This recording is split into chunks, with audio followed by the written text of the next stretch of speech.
Yo pregunto, ¿es posible que 1 más 1 más 1 sea 1? ¿Teológicamente es posible que 1 más 1 más 1 sea 1? ¿Y cómo es posible eso teológicamente? ¿Cuántas personas hay en la deidad? 3 personas. ¿Cada uno tiene su individualidad? ¿Son 3 personas distintas? Sí. ¿En qué sentido son una? En el sentido de que están perfectamente, ¿qué? Unidos, están en la misma página. Nunca discrepan, nunca pelean, nunca están en desacuerdo. Todo lo que hacen, lo hacen unidos. Tienen una misma mente, un mismo pensar, un mismo carácter, mismos poderes, mismos atributos. Es decir, son uno en sentido de unidad, pero son diferentes en sentido de personalidad. Ahora, ¿qué ejemplos bíblicos dimos de eso? De unidad entre varias personas. ¿Recuerdan algunos ejemplos bíblicos que dimos de eso? El matrimonio, muy bien. La Torre de Babel, dice, el pueblo era ¿qué? Uno, pero eran muchas personas. ¿Y cuál es el ejemplo más grande, el más poderoso de todos? La oración de Jesús en Juan 17. ¿Qué oró Jesús allí? ¿Qué quería él? Que sus discípulos fueran uno, como él y el Padre son uno. Yo pregunto, ¿cada uno de los discípulos tenía su propia personalidad? ¿Su propia individualidad? ¿Jesús quería que fueran uno? Sí. Entonces, ¿Jesús y su Padre tienen su propia personalidad, individualidad? Sin embargo, ¿son uno? Sí. Porque dijo, yo quiero que estos 12 sean uno, como tú y yo somos uno, en el mismo sentido. Entonces, no debemos entender la Trinidad como una sola persona, sino 3 personas que están en perfecta unidad. Luego, en nuestro segundo tema, tratamos el tema sobre la cadena de mando de Dios. ¿Recuerdan ese tema? Y hablamos sobre el día del Pentecostés. ¿Dónde se dio por primera vez el don de lenguas? En la Torre de Babel. ¿Quién confundió las lenguas? Jehová Dios. ¿Pero por intermedio de quién? ¿O de quiénes? Por intermedio de los ángeles. ¿Qué pasó en el día del Pentecostés? ¿Cómo impartió Dios el don de lenguas en el día del Pentecostés? Lo hizo el Espíritu Santo, pero ¿cómo? Por intermedio de sus ¿qué? Por intermedio de sus ángeles. Ahora, a los ángeles se comparan con 2 fenómenos naturales. ¿Cuáles son? Viento y ¿qué? Y fuego. ¿Cuáles fueron los 2 fenómenos naturales en el día del Pentecostés? Viento y ¿qué? Y fuego. Es decir, que el viento y el fuego en el día del Pentecostés era una manifestación de la hueste ¿qué? Angélica, exactamente.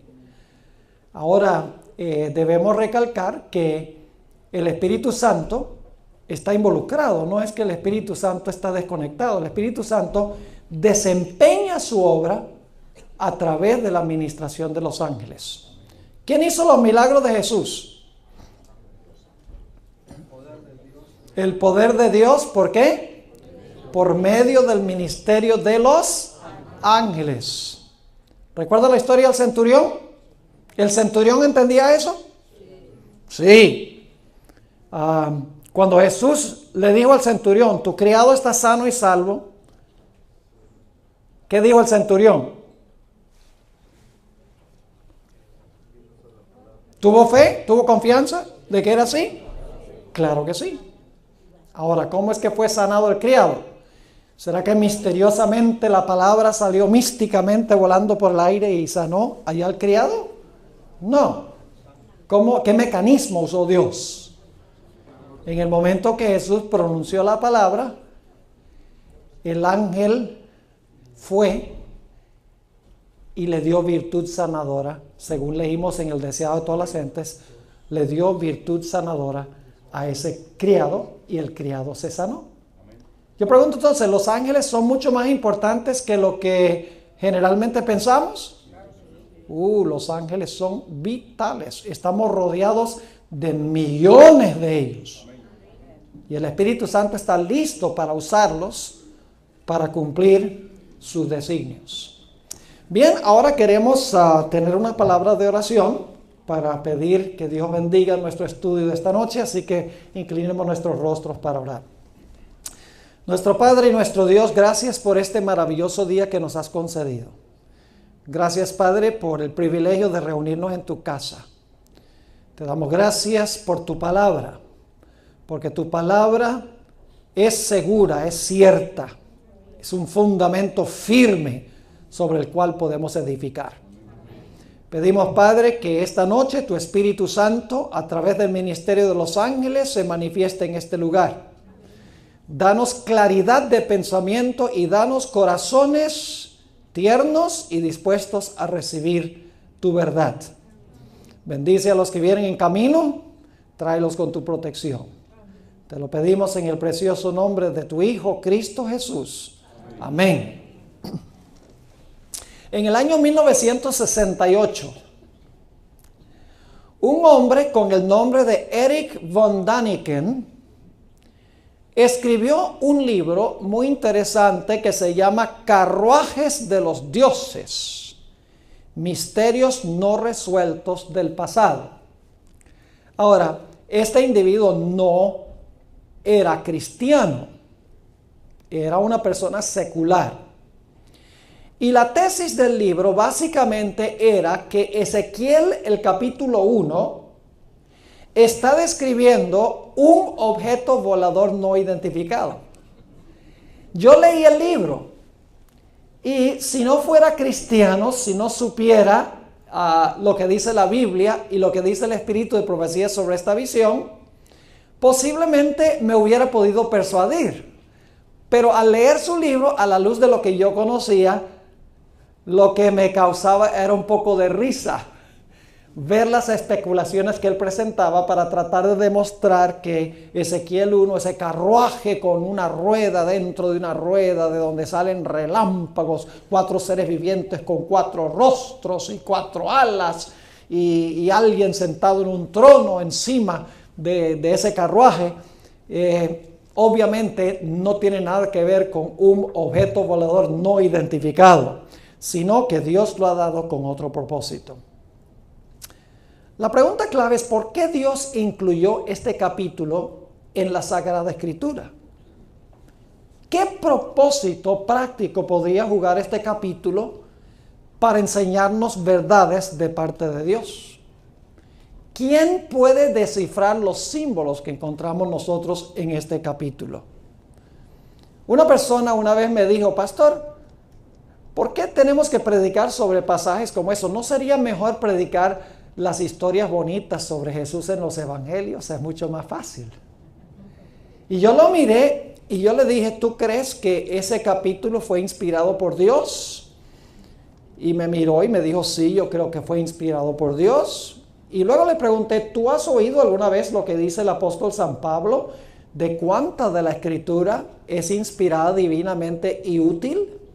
Y claro, él conocía el pasaje en 1 Timoteo, el capítulo 3:16, o 2 Timoteo 3:16, donde dice, toda la Escritura es inspirada por Dios y útil. ¿Cuánta de la Escritura es inspirada? ¿Y cuánta es útil? Toda, útil, para enseñar, para redarguir, para corregir y para instruir en justicia. Quiere decir que este capítulo tiene un mensaje importante, un mensaje útil para el pueblo de Dios. No debemos enfocarnos solamente en el estudio de los capítulos fáciles de la Biblia, las historias que encontramos en los evangelios. Dios nos ha dado una mente para luchar con los pasajes complejos y difíciles que conseguimos en la Sagrada Escritura. Ahora, quiero decirles que esta visión es una visión simbólica, es decir, no es una descripción literal, sino que es una descripción simbólica de cómo Dios administra el universo, específicamente los eventos relacionados con este planeta, con esta tierra. Ahora, lo primero que quiero es que notemos el marco histórico del capítulo 1 de Ezequiel. Es decir, ¿cuándo fue que este capítulo se escribió? ¿Qué ocasión está describiendo este capítulo? En realidad, el capítulo 1 de Ezequiel está describiendo eventos que se están realizando en el año 592 antes de Cristo. Y eso lo sabemos porque en los primeros 3 versículos de Ezequiel 1 nos da una fecha. Nos dice, en el 5.º año después que el rey Joacim fue llevado cautivo a Babilonia, se realizaron estos eventos. Y sabemos que él fue llevado cautivo en el año 597 a.C. 5 años más tarde nos lleva al año 592 a.C. Ahora, para esta fecha ya se habían realizado 2 cautiverios de la ciudad de Jerusalén. En el año 605 el rey Nabucodonosor había ido a la ciudad de Jerusalén, se había llevado los utensilios del templo y se había llevado a Daniel cautivo a Babilonia en el año 605. Pero el pueblo judío continuó siendo rebelde y por lo tanto Nabucodonosor regresó. Y en el año 597 otra vez conquistó Nabucodonosor la ciudad rebelde de Jerusalén y se llevó cautivo al profeta Ezequiel. Ya para el año 597, en gran medida la ciudad de Jerusalén estaba desolada porque ya se había llevado a muchas de las personas en los primeros 2 cautiverios. Es decir, había poca gente, la ciudad estaba desolada. Ahora, Daniel y Ezequiel también estaban en cautiverio en Babilonia. Al mirar Ezequiel el panorama de lo que había sucedido, el pueblo de Judá desolado, la ciudad de Jerusalén abandonada, todo parecía estar fuera de control. Parecía que Dios había abandonado la tierra, había abandonado a su pueblo, pues todo estaba en desorden, todo parecía estar fuera de control. Y dice la sierva del Señor que mientras Ezequiel estaba pensando de que si Dios posiblemente había retirado su presencia del pueblo judío, había abandonado al pueblo judío, cuando él estaba pensando eso, fue que Dios le dio a Ezequiel esta visión que encontramos en Ezequiel el capítulo 1. Así que lo que vamos a hacer esta noche es, vamos a interpretar los símbolos de esta visión, porque hay varias cosas que se presentan simbólicamente para ver cómo este capítulo hubiera sido de consuelo para Ezequiel. Recuerden que la preocupación de Ezequiel es que Judá está desolada, la ciudad de Jerusalén ha caído 2 veces, Daniel y Ezequiel están ahora en Babilonia, parece que Dios ha abandonado la tierra, que ya Dios no se preocupa por su pueblo. Y Dios le da esta visión para mostrarle que Dios todavía está en control. Ahora vamos a Ezequiel, el capítulo 1, y vamos a leer el versículo 4. Vamos a leer solamente algunos versículos de este capítulo, porque no tenemos tiempo de tratar todos los símbolos, pero vamos a tratar de sacarle sentido a este capítulo tan importante de la Escritura. Ezequiel, el capítulo 1 y el versículo 4. Quiero que noten cómo comienza esta visión. Como mencioné, los primeros 3 versículos nos dan la fecha.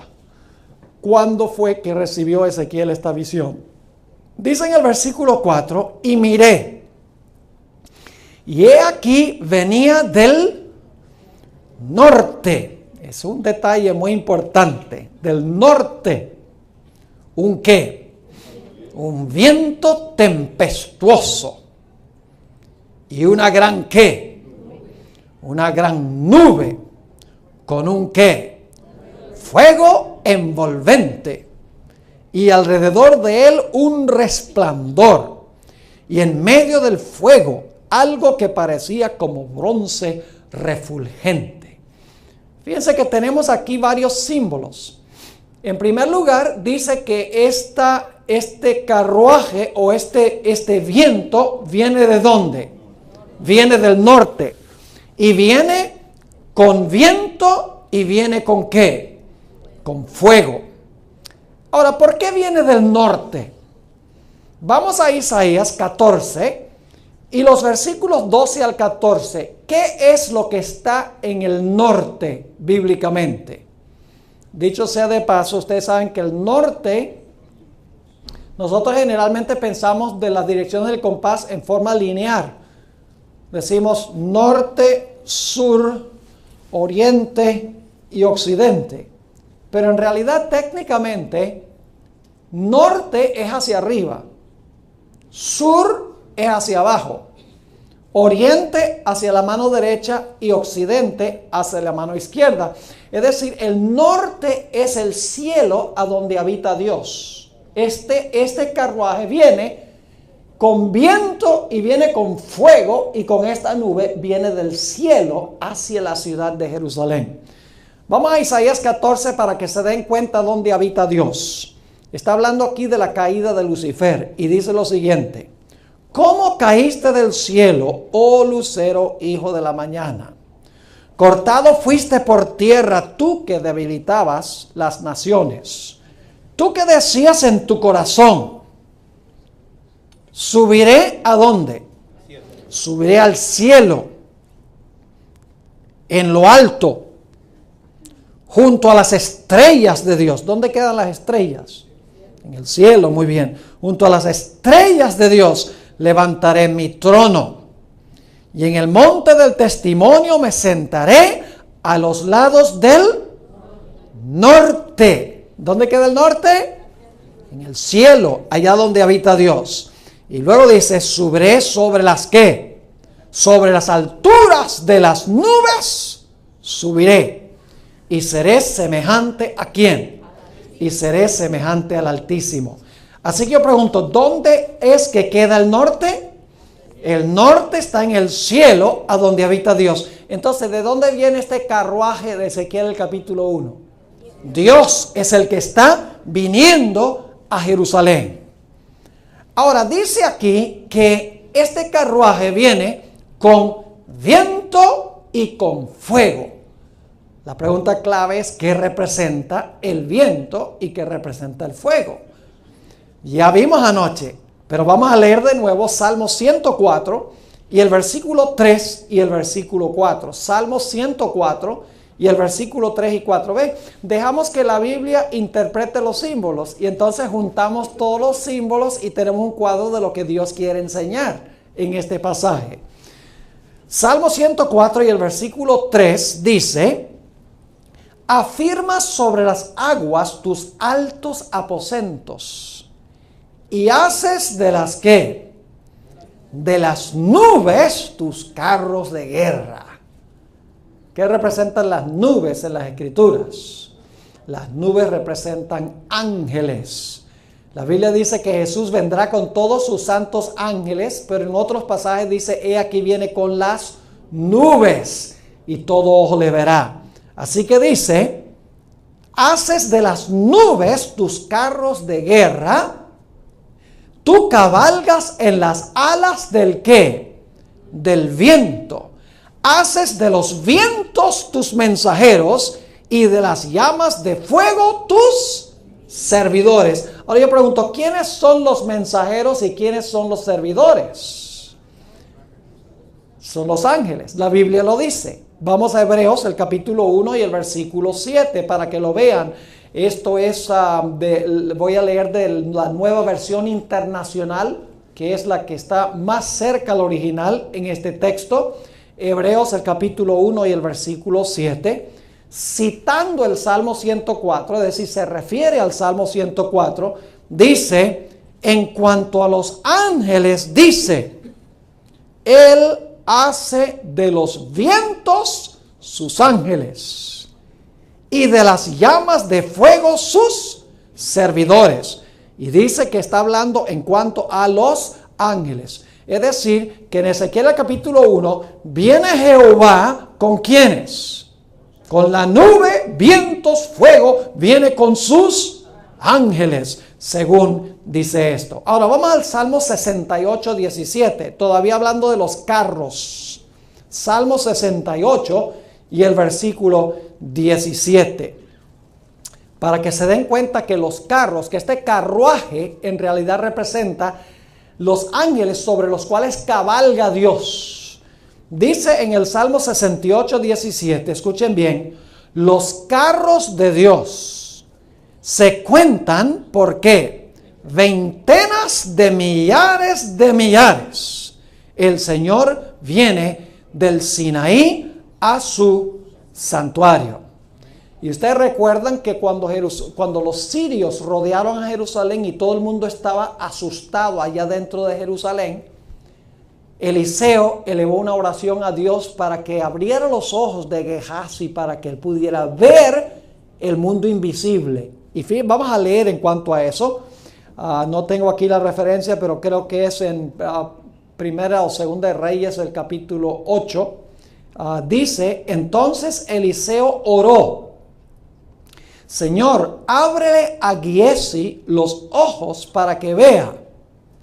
El Señor así lo hizo, y el criado vio, creo que el capítulo 6, no el capítulo 8, y el criado vio que la colina estaba llena de ¿qué? De caballos y de carros de fuego alrededor de Eliseo. Ahora vamos a Daniel 7 y el versículo 9 y 10. Todavía estamos hablando de por qué en esta escena tenemos nubes, por qué tenemos viento y por qué tenemos fuego. Y estamos diciendo que esto significa que Dios viene en este carruaje con sus ángeles. Noten lo que dice Daniel 7, 9 y 10. Dice, estuve mirando hasta que fueron puestos tronos. Y se sentó un anciano de días, cuyo vestido era blanco como la nieve y el pelo de su cabeza como lana limpia. Su trono llama de fuego y las ruedas del mismo, ¿qué cosa? Fuego ardiente. ¿Qué tiene el trono de Dios? Fuego, pero tiene otra cosa, dices. ¿Las qué? Tiene ruedas. Muy bien. Dice, las ruedas del mismo, ¿qué cosa? Fuego ardiente. ¿Quiénes son las ruedas del carruaje de Dios? Sigamos leyendo el versículo 10. Un río de fuego procedía y salía de delante de él. Y luego explica qué es el río de fuego. Dice, millares de millares le servían y millones de millones asistían delante de él. El juez se sentó y los libros fueron abiertos. ¿Quiénes se comparan con las llamas de fuego? Dice aquí, millares de millares le servían y millones de millones asistían delante de él. ¿Quiénes son esos? En realidad son los ángeles los que mueven las ruedas del carruaje de Dios. Ahora vamos a notar otro detalle interesante en esta visión. Ezequiel 1 y el versículo 5 y el versículo 6. Ezequiel 1 y el versículo 5 y el versículo 6. Dice, y en medio de ella, la figura de 4 seres vivientes. Y esta era su apariencia. Había en ellos semejanza de hombre. Cada uno tenía 4 caras y 4 ¿qué? Y 4 alas. ¿Saben ustedes cuáles son los seres que tienen 4 alas según la Biblia? Los seres que tienen 4 alas se llaman querubines. Querubines. Yo pregunto, ¿cuántos querubines rodeaban el trono de Dios en el santuario? En el tabernáculo, en el desierto, eran 2. Pero en el templo de Salomón eran 4. En el templo de Salomón había un querubín en un lado del arca, otro querubín en el otro lado del arca y había 2 querubines en el piso. Quiere decir entonces que los querubines son los guardianes ¿de qué? son los guardianes del trono de Dios. Noten lo que dice, para que se den cuenta, el Salmo 99 y el versículo 1 y 2. Son los que están inmediatamente alrededor del trono de Dios. Yo pregunto, ¿Lucifer fue uno de esos ángeles? Claro que sí. Se le llama un querubín, ¿qué? Cubridor. ¿Saben por qué se le llama querubín cubridor? Porque dice en Éxodo 25 que cuando se construyó el santuario, las alas de los ángeles, de estos querubines, cubrían el propiciatorio que representa el trono de Dios. Es decir, que estos seres vivientes, esos 4 seres vivientes, son los 4 ángeles que están inmediatos al trono de Dios, que le dan órdenes a la hueste angélica para llevar adelante el gobierno de Dios. Noten el Salmo 99 y el versículo 1 y 2. Dice: Jehová reina, temblarán los pueblos. Él está sentado entre, ¿qué cosa? Algunos dicen sobre, pero no es una buena traducción. Entre los que, los querubines, se conmoverá la tierra. Jehová en Sión es grande y exaltado sobre todos los pueblos. ¿A dónde habita Dios? El trono de Dios está en medio de ¿qué? Está en medio de los querubines. ¿Y cuántos son esos querubines? Los querubines son 4. Y son los que están inmediatos al trono de Dios, que Dios les da órdenes a ellos y ellos les da órdenes al resto de la hueste angélica para administrar el gobierno de Dios. Ahora, ustedes notaron que estos seres vivientes tienen ¿cuántas caras? Tienen 4 caras. Vamos a leerlo en Ezequiel 1 y el versículo 10. Ezequiel, el capítulo 1 y el versículo 10. Dice: y el aspecto de sus caras era una cara de hombre y cara de león al lado derecho de los 4 y cara de buey a la izquierda en los 4. Asimismo había en los 4 cara de águila. Ahora la pregunta clave es: ¿qué representa el número 4? ¿Qué simboliza el número 4? En realidad el número 4 representa universalidad. Es un símbolo que representa todo el universo. Y ustedes dicen, ¿por qué razón? Por la sencilla razón de que los 4 puntos del compás cubren toda el área geográfica: norte, sur, oriente y occidente. Por eso en el campamento de Israel había 4 estandartes. Había un estandarte en el este, otro estandarte en el oeste, otro estandarte en el norte, otro estandarte en el sur, que representaba todo el campamento de Israel. Por esa razón es que Apocalipsis 7, 1 al 3, dice que hay ¿cuántos ángeles a los 4 ángulos de la tierra reteniendo los vientos? Es decir, dirigiendo los eventos terrestres para que todo no se desbarate. Hay 4 ángeles que están a los 4 ángulos administrando los asuntos del mundo, deteniendo las pasiones humanas para que no se desencadene la crisis final. Vamos a leer eso en el libro de Apocalipsis, el capítulo 7 y el versículo 1 al 3. Apocalipsis 7 y el versículo 1 hasta el versículo 3. Dice: después de esto vi a 4 ángeles en pie sobre los 4 ángulos de la tierra. Es decir, en todo el ¿qué? En todo el mundo. Los 4 puntos del compás. Que detenían los 4 vientos de la tierra, para que no soplase viento alguno sobre la tierra, ni sobre el mar, ni sobre ningún árbol. Vi también a otro ángel que subía de donde sale el sol, y tenía el sello del Dios vivo, y clamó a gran voz a los 4 ángeles, a quienes se les había dado el poder de hacer daño a la tierra y al mar, diciendo: no hagáis daño a la tierra, ni al mar, ni a los árboles, hasta que hayamos sellado en sus frentes a los siervos de nuestro Dios. Yo pregunto, ¿quiénes controlan las fieras pasiones de los seres humanos? Los 4 ángeles. Pero yo pregunto, además de esos 4 ángeles, ¿hay ángeles que reciben órdenes de ellos para hacer cosas individuales e influir sobre individuos dentro del planeta Tierra? Claro que sí. ¿Qué va a pasar cuando esos ángeles ya se retiren y no hagan eso más? El mundo va a quedar a la misericordia ¿de quién? A la misericordia de Satanás, menos los que tienen el sello, que van a ser protegidos en medio de la desolación y de la destrucción. Es decir, que aquí tenemos una visión de la hueste angélica representada por nubes, representada por vientos, representada por fuego, los 4 seres vivientes que son los querubines a los 4 ángulos de la tierra, que manejan y administran las cosas relacionadas con esta tierra, que dan órdenes a la hueste angélica para cumplir los designios de Dios.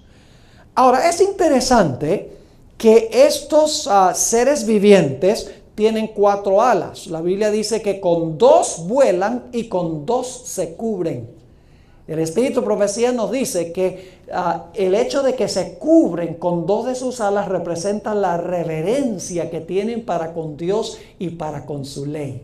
Porque los querubines en el santuario estaban mirando hacia abajo, hacia el propiciatorio, y 2 alas cubrían el arca del pacto, pero 2 alas cubrían sus cuerpos en señal de reverencia a Dios. Es decir, la hueste angélica tiene suprema reverencia para con Dios y vuela velozmente para cumplir los designios de Dios.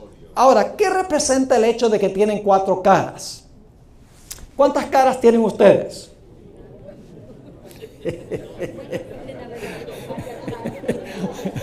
No estamos hablando de gente que se porta de una manera y entonces en otra parte se porta de otra. Hay personas que tienen 2 caras, pero en realidad tenemos una sola cara, lo cual significa que nosotros solamente podemos ver ¿qué? Podemos ver lo que está delante. Pero ¿qué sucedería si tuviéramos 4 caras, una hacia adelante, una hacia atrás, otra hacia un lado y otra hacia el otro lado? Nada se nos escaparía de la ¿qué? De la vista. Es decir, todo lo veríamos. Ahora yo pregunto, a través de la hueste angélica, ¿Dios qué? Dios ve todo lo que está sucediendo en el mundo simultáneamente. Eso es lo que representan los 4 rostros. No se les escapa nada de la vista, nada se escapa de su atención.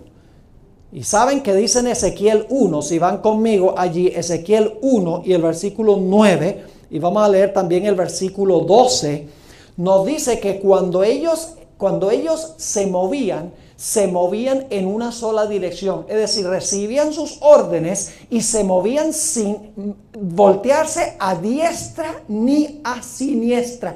Es decir, cuando Dios les dice que cumplan una misión, ellos van a cumplir esa misión sin desviarse para un lado ni para el otro lado. Vamos a leerlo, Ezequiel 1 y el versículo 9 dice, con las alas se juntaban el uno al otro, no se volvían, ¿qué? Cuando andaban, sino que cada uno caminaba, ¿qué? Derecho hacia adelante. Y el versículo 12 dice, cada uno caminaba derecho hacia adelante, hacia donde el Espíritu les movía que anduviesen, andaban, y cuando andaban, no, ¿qué? No se volvían. Cuando Dios los manda a cumplir una misión, ¿qué hacen los ángeles?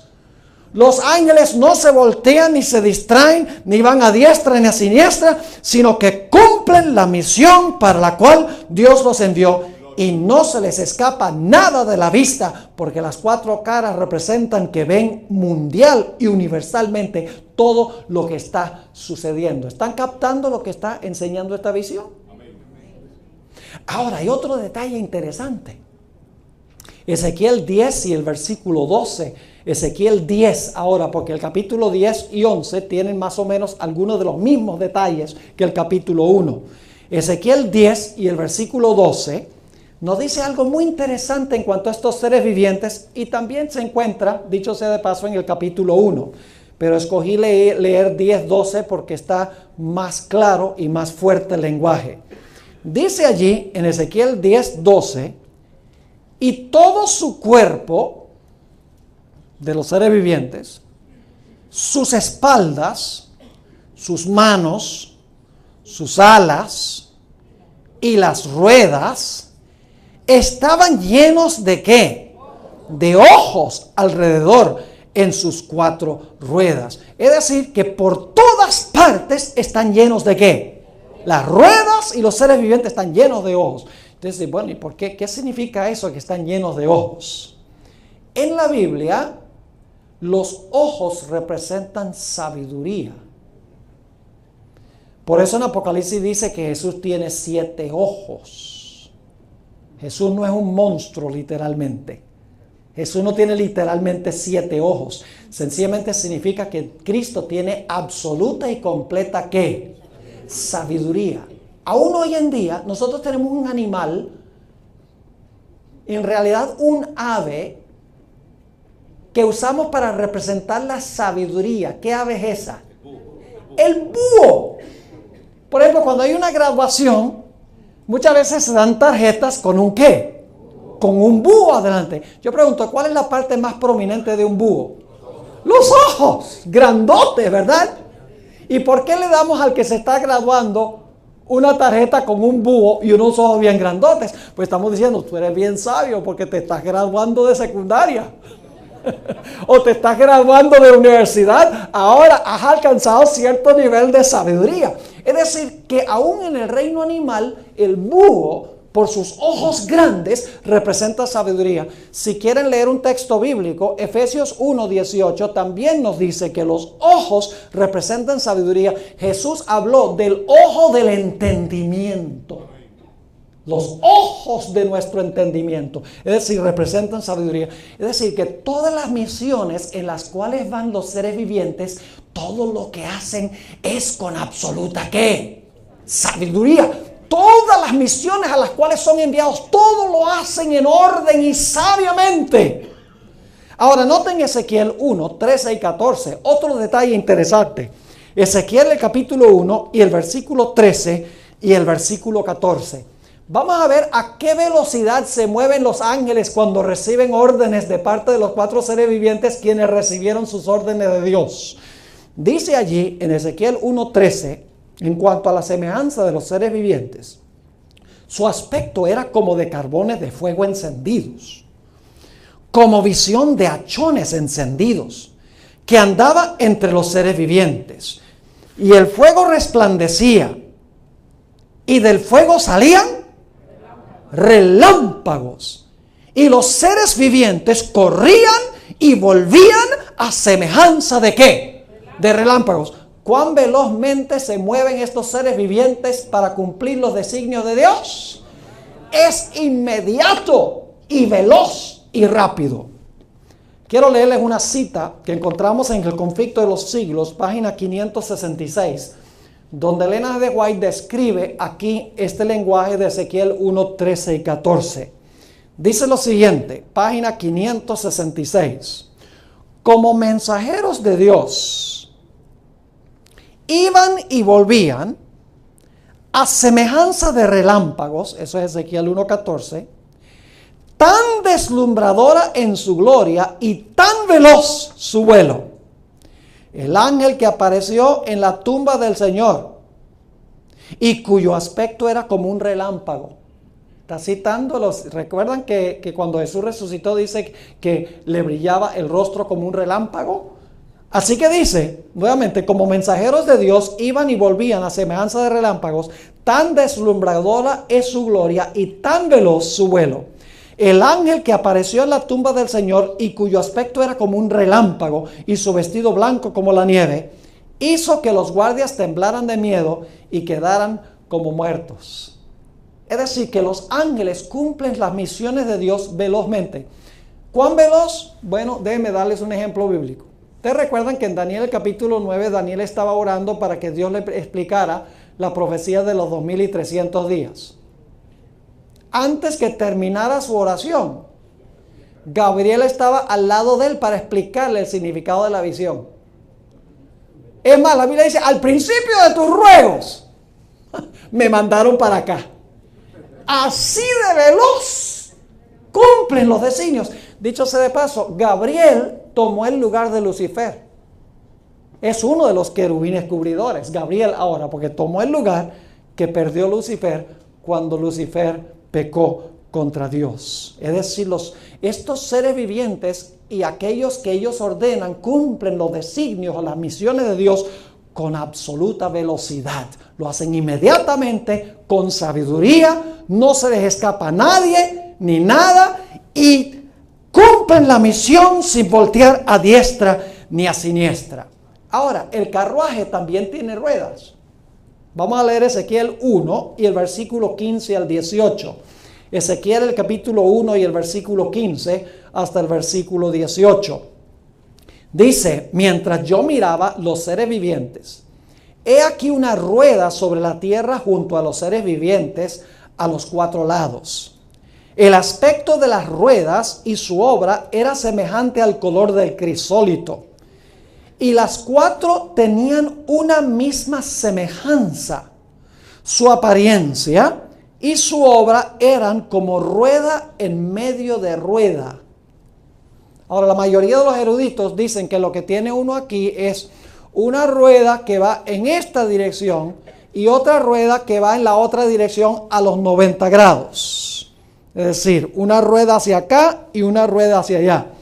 Lo cual significa que ese carruaje en cualquier momento puede ¿qué?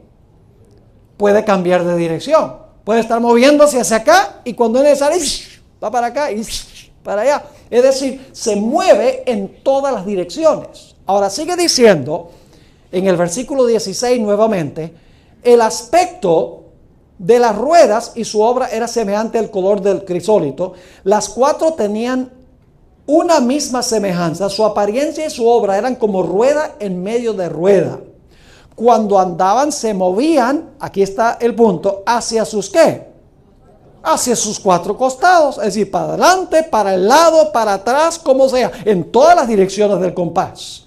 Sigue diciendo, cuando andaban se movían hacia sus 4 costados, no se volvían cuando andaban. Y sus aros, es decir, los rines, sus aros eran altos y espantosos y llenos de ¿qué? Llenos de ojos alrededor de los 4. Es decir, las ruedas andan también con absoluta sabiduría. Ahora la pregunta clave es, ¿quiénes mueven estas ruedas? Vamos a leer los versículos 15 y 16 del capítulo 10. Ahora, capítulo 10 y el versículo 15 y 16. Recuerden que el capítulo 10 complementa el capítulo 1. Son los mismos seres, el mismo carruaje, solo que en Ezequiel 1 el carruaje llega, mientras que en el Ezequiel 10 y 11 el carruaje se va y regresa otra vez al cielo. Ezequiel 10, 15 y 16 dice, y se levantaron los querubines, fíjense que aquí los identifica, se levantaron los querubines. Este es el ser viviente que vi en el río Quebar. Y cuando andaban los querubines, andaban, ¿qué cosa? Las ruedas junto con ellos. Y cuando los querubines alzaban sus alas para levantarse de la tierra, las ruedas tampoco se ¿qué? Las ruedas tampoco se apartaban de ellos. ¿Quiénes son los que están moviendo estas ruedas? Los que están moviendo estas ruedas son los 4 querubines. Son los que mueven las ruedas.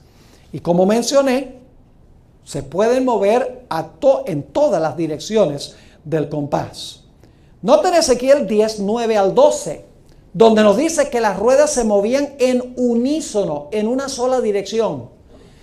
Es decir, los ángeles todos trabajan en perfecta armonía. No es que una rueda va para allá y otra rueda para allá y otra rueda para allá. No, están en perfecta unidad, funcionando en la administración del universo. Dice en el versículo 9, y miré, del capítulo 10, y miré, y he aquí 4 ruedas junto a los querubines. Junto a cada querubín una ¿qué? Una rueda.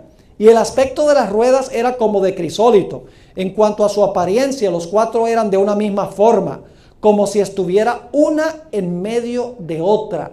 Cuando andaban hacia los 4 frentes, andaban. No se volvían cuando andaban, sino que al lugar a donde se volvía la primera, en pos de ella, ni se volvían cuando andaban. Es decir, todos trabajan en perfecta armonía. Ahora, quiero que noten que los rines también están llenos de ojos. Noten Ezequiel 1 y el versículo 18. Ezequiel 1:18 dice: y sus aros eran altos y espantosos y llenos de ojos alrededor en las cuatro. Y luego el capítulo 10:12 repite, dice: y todo su cuerpo, sus espaldas, sus manos, sus alas y las ruedas estaban llenas de ojos alrededor de las cuatro ruedas. Ahora escuchen, llegamos a una parte muy importante de esta visión. Los cuatro seres vivientes dirigen a los ángeles, se mueven todos en la misma dirección, no voltean para un lado ni para el otro. Todo lo que hacen lo hacen con sabiduría. Son los administradores del gobierno de Dios con relación a esta tierra, específicamente en esta visión. Pero la pregunta clave es, ¿cómo deciden los seres vivientes dónde ir y qué hacer? ¿Será que la decisión es de ellos? No. Noten Ezequiel el capítulo 1 y el versículo 8. Ezequiel 1 y el versículo 8. Muy importante este detalle. Dice en Ezequiel 1:8: debajo de sus alas, a sus cuatro lados, tenían ¿qué? Manos de hombre. Y sus caras y sus alas por los cuatro lados. ¿Qué había debajo de las alas de los querubines? ¿Manos de qué? De hombre. Qué interesante. Vamos a Ezequiel 10, donde se amplía este pensamiento. Ezequiel 10, y luego vamos a leer el versículo 8, y entonces saltamos al versículo 21. Ezequiel el capítulo 10 y el versículo 8, y luego el versículo 21 dice: y apareció en los querubines la figura de una mano de hombre, debajo de sus alas. Cada uno tenía cuatro caras y cada uno cuatro alas y figuras de ¿qué? De manos de hombre debajo de sus alas. ¿Quién está dirigiendo el vuelo de estos seres vivientes? Las manos que están debajo de sus alas. Ahora la pregunta clave es, ¿de quién son estas manos que están debajo de sus alas? Vamos a Ezequiel 10 para que se den cuenta quién es el personaje que dirige a estos seres vivientes y da las órdenes a los seres vivientes. Ezequiel el capítulo 10, y vamos a leer el versículo 2 y luego saltamos al versículo 6. Y habló, aquí está uno hablando desde el trono, y habló al varón vestido de lino y le dijo: entra en medio de las ruedas debajo de los querubines y llena tus manos de carbones encendidos de entre los querubines y espárcelos sobre la ciudad. Y entró a vista mía. Versículo 6. Aconteció pues que al mandar al varón vestido de lino diciendo: toma fuego de entre las ruedas de entre los querubines, él entró y se paró, ¿qué cosa? Entre las ruedas. ¿Las manos de quién están debajo de las alas de estos querubines dirigiendo sus movimientos? Las manos de hombres son las manos del varón vestido de lienzos. ¿Y quién es este varón vestido de lienzos? No es más ni menos que Cristo Jesús, el sumo sacerdote. Pero hay más. ¿Saben que en esta visión tenemos el Padre, el Hijo y el Espíritu Santo? ¿Cómo? ¿Está la Trinidad aquí? Sí, Señor. Ya vimos que hay un personaje cuyas manos están debajo de las alas, ¿verdad? Pero ahora quiero que noten un detalle muy interesante. Ezequiel, el capítulo 1 y el versículo 12, y luego vamos a leer los versículos 20 y 21. Ezequiel 1:12 y luego el versículo 20 y 21. Dice allí: y cada uno caminaba derecho hacia adelante. Ahora escuchen con cuidado. ¿Hacia dónde qué? El Espíritu les movía. ¿Está el Espíritu ahí? ¿Están las manos del hombre ahí? Claro que sí. Está el varón vestido de lienzos. Está el Espíritu. Y en unos momentos vamos a ver que hay uno sentado en el trono. ¿Que sería quién? Dios el Padre, exactamente. Sigue diciendo, cada uno caminaba derecho hacia adelante, hacia donde el Espíritu les movía que anduviesen. ¿Quién dirige a la hueste angélica? El Espíritu Santo. Pero lo hace por orden de quién? Del que tiene las manos debajo de sus alas. Pero últimamente el Espíritu y el que tiene las manos debajo de las alas sigue las órdenes de quién? Del que está sentado en el trono. Lo vamos a ver. Ahora sigue diciendo.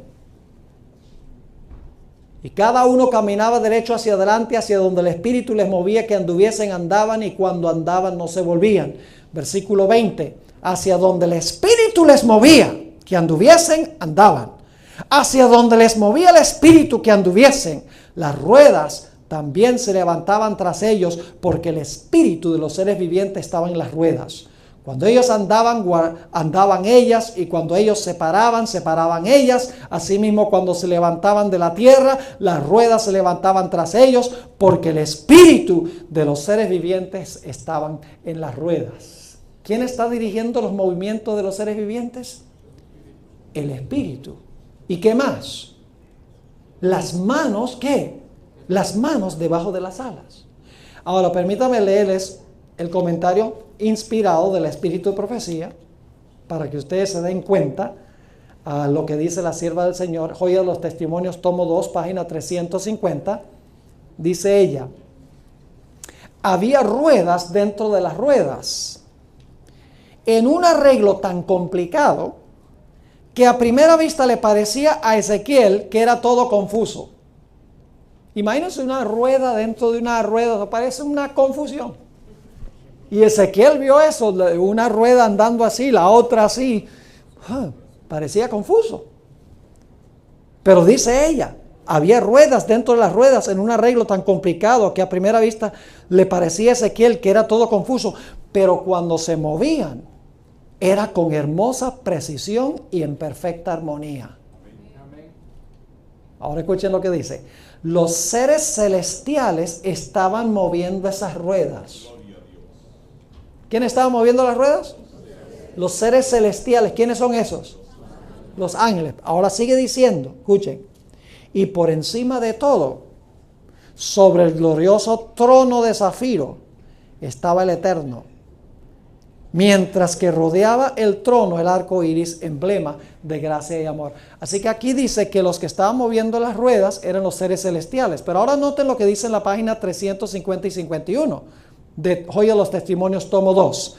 Dice ella, las complicadas ruedas que al profeta le parecían envueltas en confusión, estaban bajo la dirección de una mano infinita.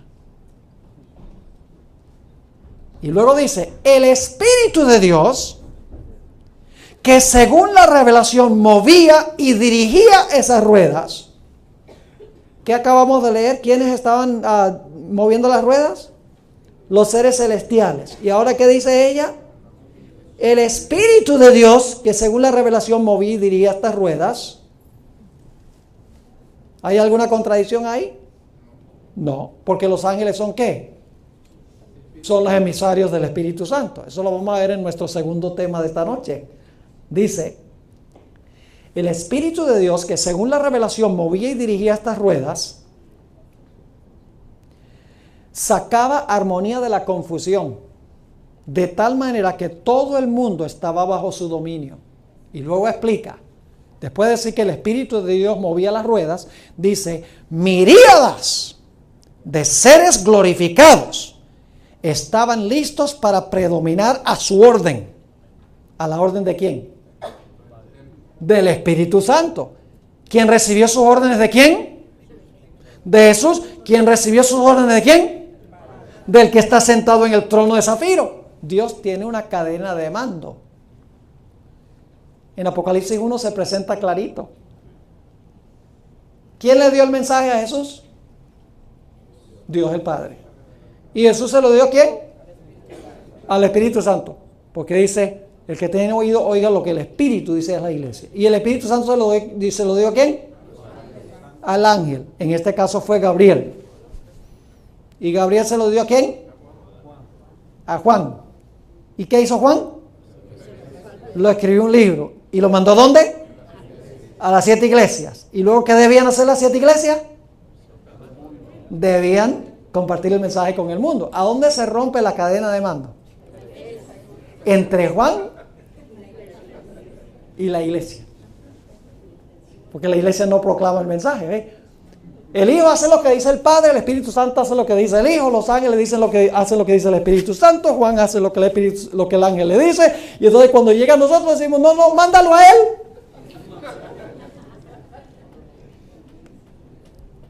Yo pregunto, ¿Dios delega responsabilidad?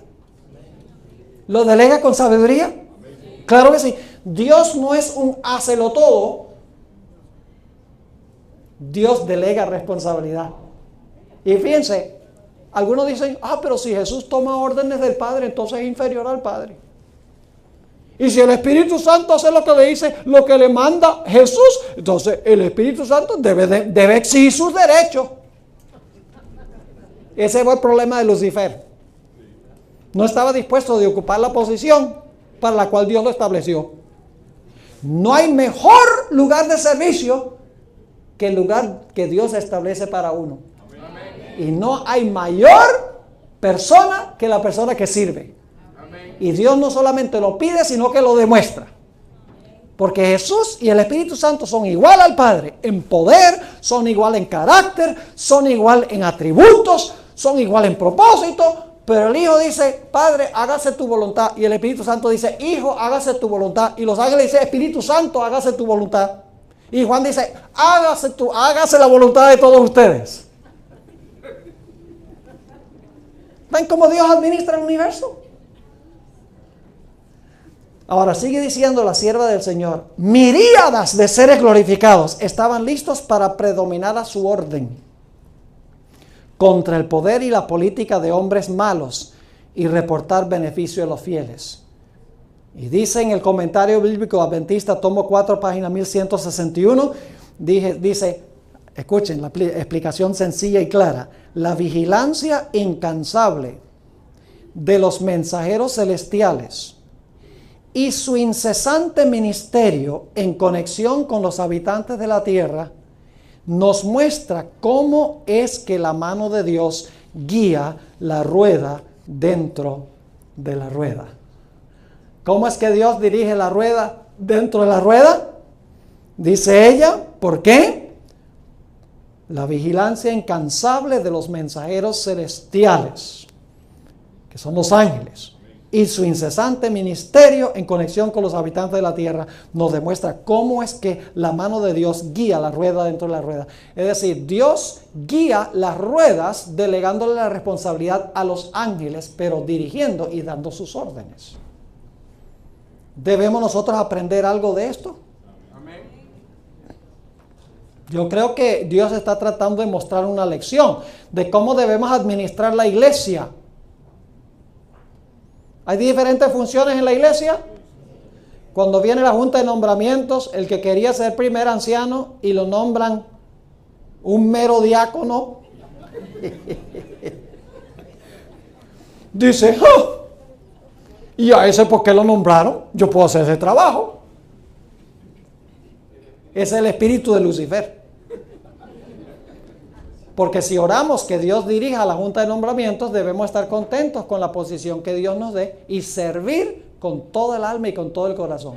Amén. Sin aspirar a ningún puesto. Jesús aspiró a un puesto, la posición de siervo y muerte de cruz. A ese puesto aspiró Jesús. No aspiró al trono como Lucifer. Jesús lo expresó, dijo, el que se exaltare será humillado y el que se humillare será exaltado. Eso es un principio divino. Ahora, todavía tenemos que hablar del que está sentado, el gobernante absoluto, que está sentado en el trono allá por encima de toda esta escena. Ya hemos visto las manos de hombre, hemos visto el espíritu que mueve a los seres vivientes y los dirige en las ruedas de la historia. Pero hay uno que está por encima de todo, que da las órdenes. Y todo el universo le obedece. Vamos a leerlo. Ezequiel 1 y el versículo 22. ¿Está clara esta visión? Sí. Es una visión no tan complicada cuando interpretamos los símbolos. Ezequiel 1 y el versículo 22. Dice, y sobre las cabezas de los seres vivientes aparecía una expansión a manera de cristal maravilloso, extendido encima sobre sus cabezas. Y luego los versículos 24 y el versículo 25 dice, y yo oí el sonido de sus alas cuando andaban, como sonido de muchas aguas, como la voz de ¿qué? Del Omnipotente. Es decir, cuando los ángeles se mueven, están obedeciendo la voz ¿de quién? Del Omnipotente. Como ruido de muchedumbre, como el ruido de un ejército. ¿Qué son los ángeles? El ejército de Dios. Y dice, cuando se paraban, bajaban sus alas, y cuando se paraban y bajaban sus alas, se oía, ahora paran por un momento, y dice, se oía una ¿qué? Una voz de arriba de la expansión que había sobre sus cabezas. Es el Eterno, es Dios el Padre. Capítulo 10 y el versículo 5. Capítulo 10 y el versículo 5 dice, y el estruendo de las alas de los querubines se oía hasta el atrio de afuera, como la voz del Omnipotente cuando habla. Todo lo que la Biblia le atribuye al Espíritu Santo, el Espíritu de profecía se lo atribuye a los ángeles. Escuchen esta cita. Este es Primeros Escritos, página 98, dice, los ángeles de Dios están ahora influyendo en los corazones de sus hijos para iluminar su entendimiento en cuanto a la verdad presente. Amén. ¿Quién es el que tiene la tarea de iluminar la mente? Los ángeles, pero la Biblia dice que es ¿quién? El Espíritu Santo, es el que da conocimiento. Así que dice, los ángeles de Dios están ahora influyendo en los corazones de sus hijos sinceros para iluminar su entendimiento en cuanto a la verdad presente, a fin de que la acepten y la vivan. Escuchen esta cita. Los ángeles ministradores del cielo dicen, esto es cuando ya terminan su obra en la tierra, sueltan los vientos, dice, los ángeles ministradores del cielo dicen, la obra que nos comisionó realizar ya ha sido cumplida. Hemos hecho retroceder el ejército de los ángeles malos.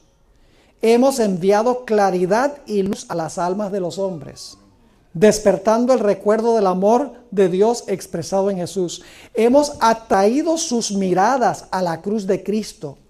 Fueron convencidos del pecado, comprendieron los pasos que han de tomarse en la conversión, sintieron el poder del Evangelio, sus corazones fueron enternecidos al considerar la dulzura del amor de Dios. Dios está haciendo esto ¿por medio de qué? Por medio de la administración de sus ángeles.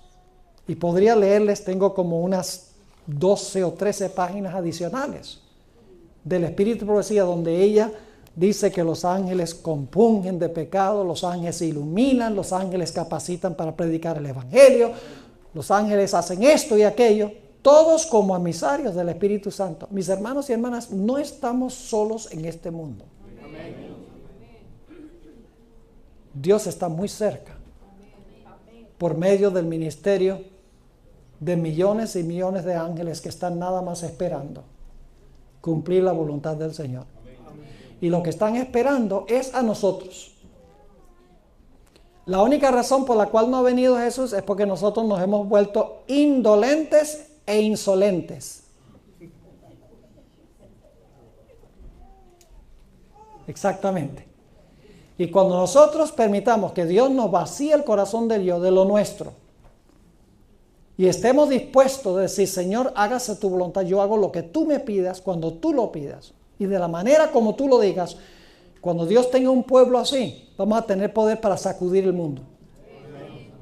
Pero mientras nosotros andamos preocupados por lo nuestro, nunca va a pasar. Vamos a tener que pasar algunos años más. Dios no está esperando que haya más desastres naturales. No está esperando a nosotros. Está esperando que nosotros cumplamos las condiciones de los discípulos en el día del Pentecostés. Unánimes juntos. Oraban toda la noche.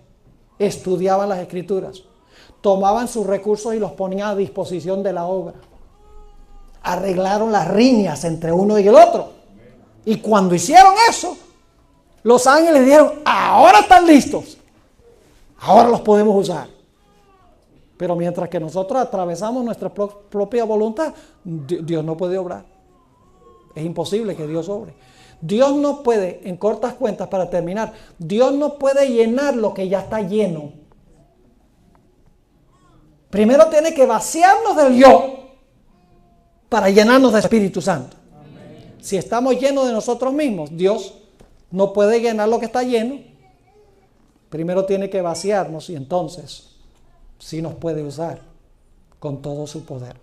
¿Les quedó claro lo que estudiamos esta noche? Amén. Es un tema fascinante, hermano. Para mí es de gran consuelo saber que tenemos mucha ayuda.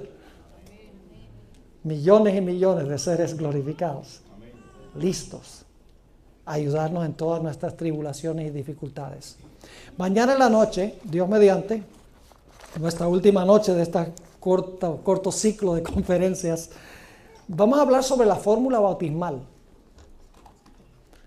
Hay personas en la iglesia adventista que ahora están diciendo que no debe uno bautizar en el nombre del Padre, del Hijo y del Espíritu Santo.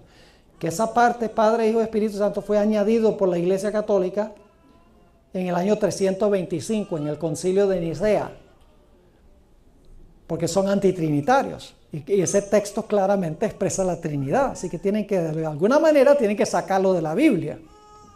Entonces el argumento es que eso nunca lo dijo Jesús y no es parte original de la Biblia. Entonces, por lo tanto, quieren sacarlo.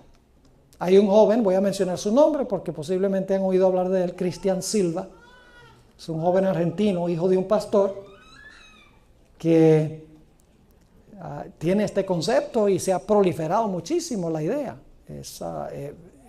Yo escuché una presentación de él antes de que yo estudiara la fórmula bautismal y casi me convence a mí. Pero lo que yo siempre hago es cuando yo oigo algo que suena persuasivo, yo digo, yo voy a chequear todas las fuentes originales, voy a estudiar con cuidado. Y cuando estudié el asunto con cuidado, encontré que su teoría estaba llena de huecos. Y mañana voy a compartir con ustedes este tema, bautismo en todo. Y tenemos un problema, porque solo en un versículo dice en el nombre del Padre, del Hijo y del Espíritu Santo. Todos los otros versículos dicen en el nombre de Jesucristo. ¿Cómo resolvemos ese problema? Vengan mañana. Y les va a quedar clarito. Bueno, Pastor Sánchez, ¿oramos? ¿O hay algún anuncio final? Solamente mañana a las 7:30 empezamos. Mañana a las 7:30, hora de medos y persas. 7:30 en punto, porque ya mañana en la noche ya empezamos más tarde y si salimos muy tarde, pues se trastornan ustedes en su horario el siguiente día. Oremos. Padre Celestial, te damos gracias por la claridad de tu palabra. Te damos gracias porque tenemos la certeza de que este mundo está lleno de millones y millones de ángeles que están dispuestos a cumplir al pie de la letra tu voluntad y hablar tu verdad exactamente como tú la dices. Padre, vacíanos de nuestro egoísmo, llénanos con tu Espíritu Santo. Prende en nosotros la chispa de salir y hablar con otros sobre este maravilloso mensaje. Hay tanta gente en el mundo sin esperanza, tanta gente en el mundo con tribulaciones y aflicciones, angustiados, llenos de depresión. Nosotros tenemos el mensaje que ellos necesitan para que puedan tener paz. Señor, haznos misioneros en tu causa. Te damos gracias por habernos acompañado esta noche y gracias por acompañarnos a regresar a nuestros hogares. Te lo pedimos en el precioso nombre de tu Hijo, Cristo Jesús. Amén. Amén. Gracias por venir. Dios les bendiga. Nos veremos Dios mediante mañana.